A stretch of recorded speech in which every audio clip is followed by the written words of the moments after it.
എൻ്റെ കർത്താവേ, ഞാൻ സ്വർഗത്തിന് യോഗ്യയല്ലെന്ന് എനിക്കറിയാം.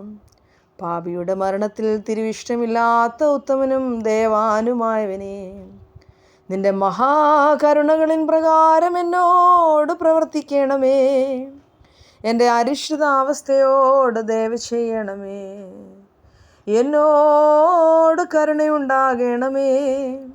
കർത്താവേ, ഞാൻ നിന്റെ സന്നിധിയിൽ ചെയ്തു പോയിട്ടുള്ള ദുഷ്ടതയെ നീ ക്ഷമിക്കണമേ.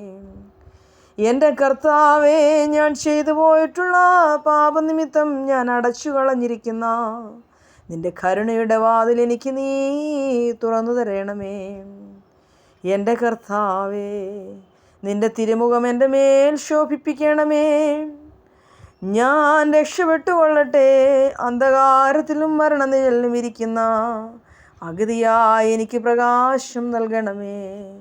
കർത്താവേ, ഞാൻ ഏറ്റവും നശിച്ചു പോയിരിക്കുന്നതിനാൽ നിന്റെ കരുണ വേഗം എനിക്ക് പ്രത്യക്ഷപ്പെടുമാറാകണമേ.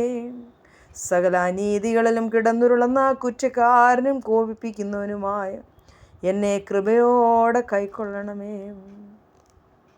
എൻ്റെ കർത്താവേ, നിന്റെ ദൈവത്വത്തിൻ്റെ സിംഹാസനമാകുന്ന സ്വർഗവും നിന്റെ പാദപീഠമാകുന്ന ഭൂമിയും എനിക്ക് വേണ്ടി നിന്നോട് അപേക്ഷിക്കുന്നു.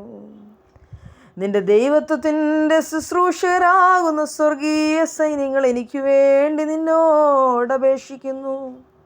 നിന്നെ പ്രസവിച്ച കന്യകയായ അമ്മ എനിക്ക് വേണ്ടി നിന്നോട് അപേക്ഷിക്കുന്നു. നിബിയന്മാരുടെ തലവനായ മോശയും സ്ലീഹന്മാരുടെ തലവനായ ശിമെയോനും എനിക്ക് വേണ്ടി നിന്നോട് അപേക്ഷിക്കുന്നു.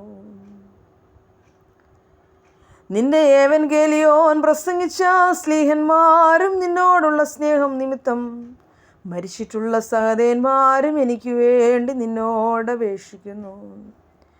വിശുദ്ധ സഭയുടെ മൽപ്പാന്മാരും നിന്റെ കൽപ്പനകളെ ആചരിച്ചവരുമായ പിതാക്കന്മാരും എനിക്ക് വേണ്ടി നിന്നോട് അപേക്ഷിക്കുന്നു. ഗോകുൽത്തായിൽ നിന്നെ വഹിച്ച മരവും നിന്റെ തിരുവിഷ്ടത്തോടെ നിന്നെ സ്വീകരിച്ച കബറും എനിക്ക് വേണ്ടി നിന്നോട് അപേക്ഷിക്കുന്നു.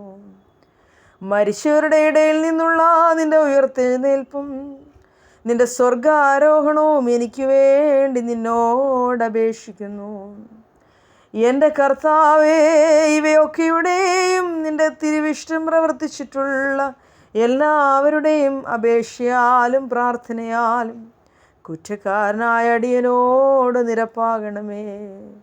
എൻ്റെ അന്യായത്തെ പരിഹരിച്ച് മോചിപ്പിക്കണമേ. ദൈവമായ കർത്താവേ, നീ മഹത്വത്തോടെ ഉദിക്കുന്ന ദിവസത്തിൽ വിവേകികളായ അനുതാപികളോടുകൂടെയും 11-ാം മണി സമയത്തെ വേലക്കാരോടും കൂടെയും ഞാൻ നിന്റെ വലത്തു ഭാഗത്ത് നിൽക്കുവാനും നിന്നെയും നിന്റെ പിതാവിനെയും നിന്റെ പരിശുദ്ധ റൂഹായും ഇപ്പോഴും എല്ലാ സമയത്തും എന്നേക്കും സ്തുതിപ്പാൻ എന്നെ നീ യോഗ്യയാക്കുകയും ചെയ്യുമാറാകണമേ. ആമേൻ.